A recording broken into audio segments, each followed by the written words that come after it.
Welcome back to Unbiased, your favorite source of unbiased news and legal analysis. Welcome back to Unbiased. Today is Monday, June 24th, and this is your daily news rundown.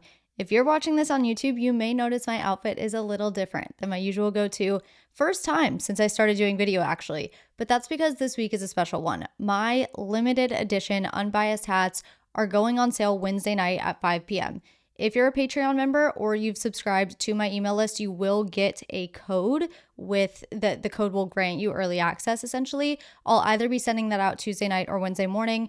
Make sure that, you're by your email, whatever it is, that way you can snag one.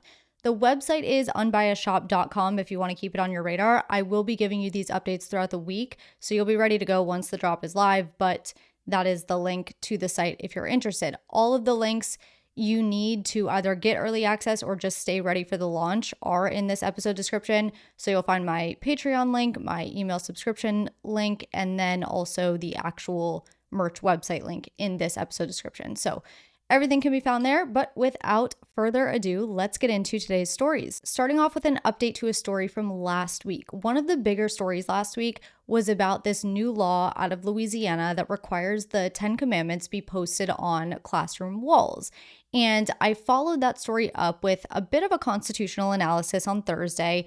I discussed a 1980 Supreme Court case called Stone versus Graham, a more recent 2005 case called Van Orden versus Perry. Both dealt with the constitutionality of displaying the 10 Commandments at schools and on government property. But I want to add or edit, in a way, just a small part of that discussion. If you haven't listened to Thursday's episode yet, you may want to do that, at least listen to the first story, just because this part will make a little more sense. But remember how I talked about in the Stone decision, the main finding from the Supreme Court was that Kentucky's law requiring the posting of the 10 Commandments served no secular legislative purpose. There was no reason for it outside of religion, and therefore it failed the Lemon test and was unconstitutional as violating the Establishment Clause. Well, I had also said that this was interesting because Kentucky at least included this provision in their law which tied the commandments to some educational purpose. And I had said that Louisiana didn't even do that, which meant that the argument for upholding Louisiana's law would actually be weaker than Kentucky's law. But that was before the text of the enrolled version of Louisiana's law became available.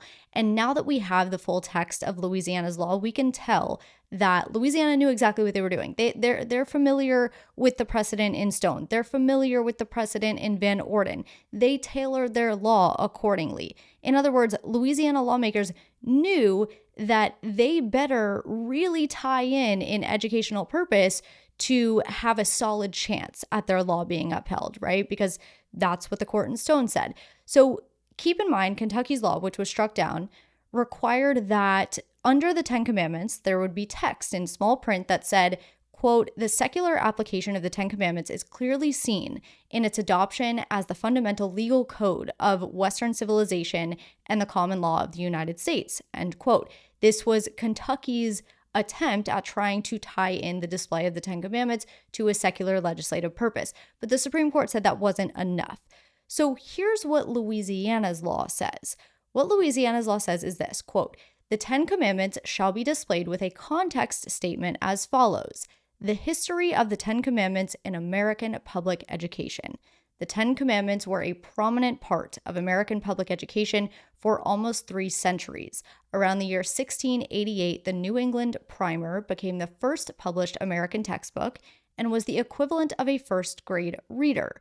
The New England Primer was used in public schools throughout the United States for more than 150 years to teach Americans to read and contained more than 40 questions about the 10 Commandments.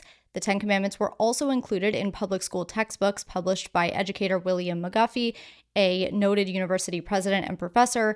A version of his famous McGuffey Readers was written in the early 1800s and became one of the most popular textbooks in the history of American education, selling more than 100 million copies. The Ten Commandments also appeared in textbooks published by Noah Webster, in which were widely used in American public schools, along with America's first comprehensive dictionary that Webster also published. His textbook, The American Spelling Book, contained the Ten Commandments and sold more than 100 million copies for use by public school children all across the nation, and was still available for use in American public schools in the year 1975.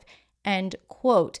So this entire block of text is Louisiana's way of tying the display of the Ten Commandments back to a secular legislative purpose, which we know is required for a law like this to pass constitutional muster. So essentially, Louisiana is saying, look, we're not just displaying the Ten Commandments by themselves. We're requiring that under those Ten Commandments, context is given so that students also understand the history of the Ten Commandments within the American public school system. On top of that, Louisiana's law also says that it is the legislature's intent to ensure students in public schools understand and appreciate the foundational documents of our state and national government. Now, will this be enough? We don't know, but this is obviously Louisiana's attempt to get further than Kentucky was able to. So I just wanted to provide you with that little update. That way you have all of the relevant information and you're up to date with everything. And with that, we can move on to today's story, which is that the Supreme Court has decided to step into the fight over transgender rights when it comes to state bans on gender transition treatments for kids. The Supreme Court released a list of orders this morning, which is when the justices tell us which cases they will and won't hear in their upcoming term, which starts in October. One of the cases that the justices agreed to hear is a case called United States versus Skirmetti. And the issue in this case is whether a particular Tennessee law violates the Equal Protection Clause of the 14th Amendment. That law specifically prohibits all medical treatments intended to allow, quote, a minor to identify with or live as a purported identity inconsistent with the minor's sex, or to treat purported discomfort or distress from a discordance between a minor's sex and asserted identity, end quote. A few things to note about Tennessee's law before we get into this case. One, it also prohibits surgical procedures, but the fight in the Supreme Court is specifically over prescription treatments. So puberty blockers, hormones, things of that nature, not the surgical component.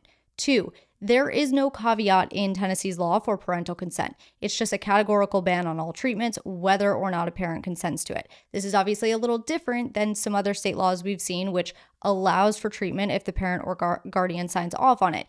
And also, without that parental consent exemption, Tennessee's law also presents this separate due process issue as well. But the third thing worth noting is that Tennessee's law does provide an exemption for minors that are seeking treatment for either a congenital defect, precocious puberty, disease, or physical injury. So Tennessee enacted this law and was sued by 3 transgender teenagers aged 12 to 15, their parents, and a Tennessee doctor. The district court issued an injunction which blocked the law from taking effect because it found that the law discriminates on the basis of sex, is therefore subject to heightened scrutiny, and will likely fail once the merits of the case are heard. Tennessee appealed that injunction, and on appeal, the Sixth Circuit reversed and upheld the law. The United States then got involved at that point and appealed the Sixth Circuit's decision to the Supreme Court. Now, what's important to the conversation here are the varying levels of scrutiny that a court can apply to an equal protection issue. The 3 levels of scrutiny are strict scrutiny, immediate scrutiny, and rational basis. To make this relatively easy, the level of scrutiny that a court decides to apply will generally dictate whether the government will win or lose. For instance, if a court applies strict scrutiny to a challenged law, this is the highest level of scrutiny, and the government will almost always lose. If a court applies intermediate scrutiny, it's hard for the government to win, but there's a better chance. And with rational basis, the bar is quite low. The government just has to show that there's a rational basis for the law, and so it's easy for the government to survive a challenge under rational basis review. Now, the laws that are automatically subject to strict scrutiny are those that apply to protected classes: race, religion, and national origin. Any class outside of those 3 classes, including sex and gender, have to go through this other test, which will determine what level of scrutiny will apply to the challenge. In this case, the Sixth Circuit Court of Appeals determined that Tennessee's law was only subject to rational basis review because the law regulates sex transition treatments for all minors, regardless of sex. Therefore, Tennessee only had to prove that it had a rational basis for the law. However, the issue of whether discrimination based on sex is subject to heightened scrutiny is one that's been widely debated. And also, if I say scrutiny wrong, it's just because it's one of those words I have a hard time saying. So don't come for me. It's just a thing with me, okay? So this issue has been widely debated. In fact, the district court in this case found exactly the opposite of the Sixth Circuit. The district court found that Tennessee's law is subject to heightened scrutiny, opposite of rational basis, because it does discriminate on the basis of sex. When it comes to gender identity and sexual orientation, the justices have not been so clear as to what level of scrutiny applies. For example, in 2015, when the Supreme Court upheld the right to same-sex marriage, the court suggested that discrimination based on sexual orientation can violate the Equal Protection Clause, but didn't go as far as to decide what level of scrutiny applies. In 2020, the Supreme Court held that gender is a protected class, but that case was in the context of Title VII of the Civil Rights Act, not the Equal Protection Clause. And the reason there's a discrepancy there is because of the way the two are written. Title VII of the Civil Rights Act specifically makes it unlawful for employers to discriminate against someone on the basis of race, color, religion, sex, or national origin. Whereas the Equal Protection Clause, textually just says the government can't make laws that interfere with our privileges or immunities or deny any person the equal protection of law.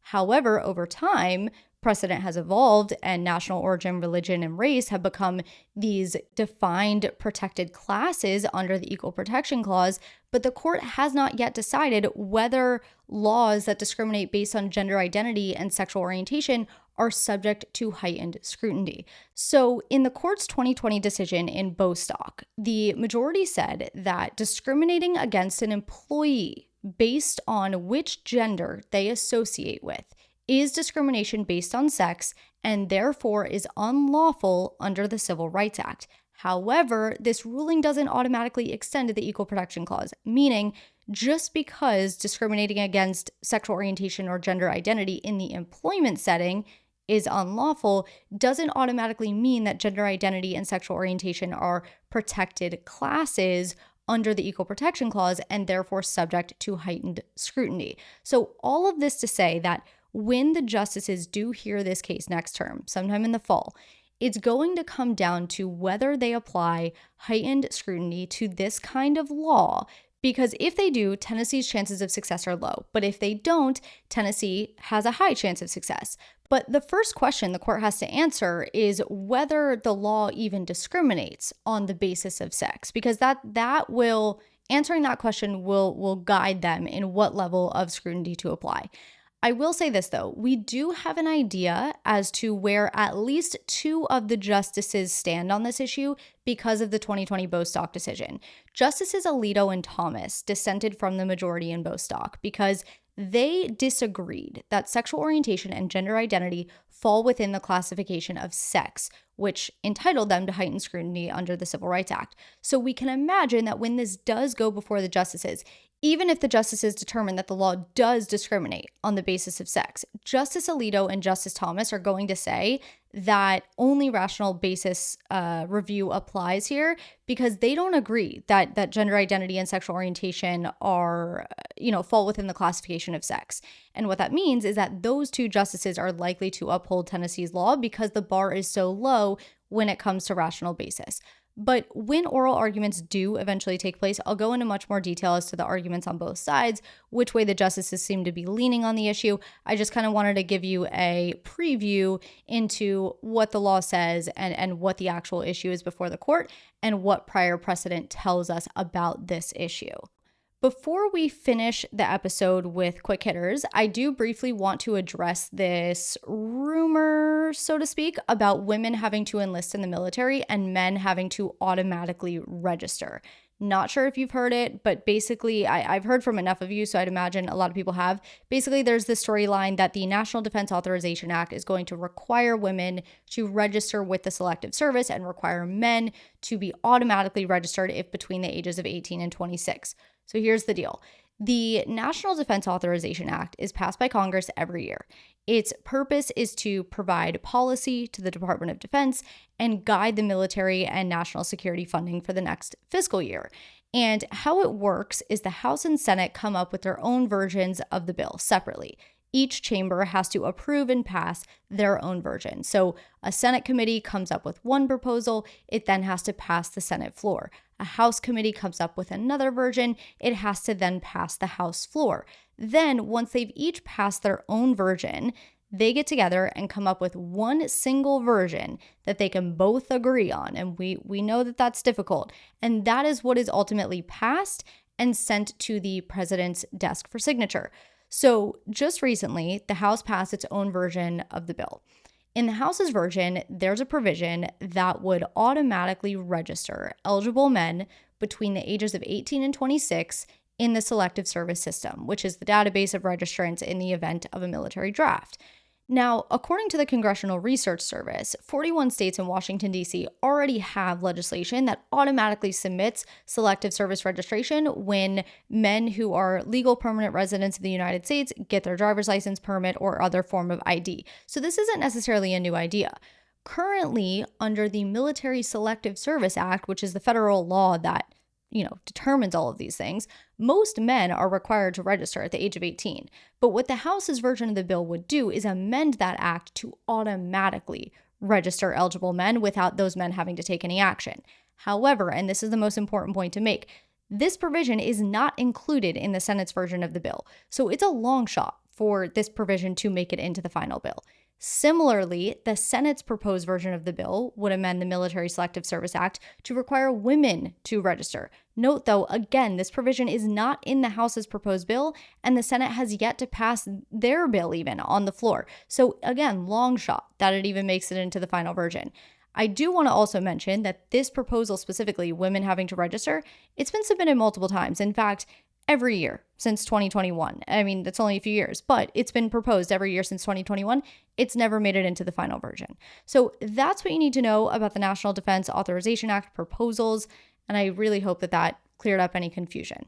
Let's finish this episode with some quick hitters.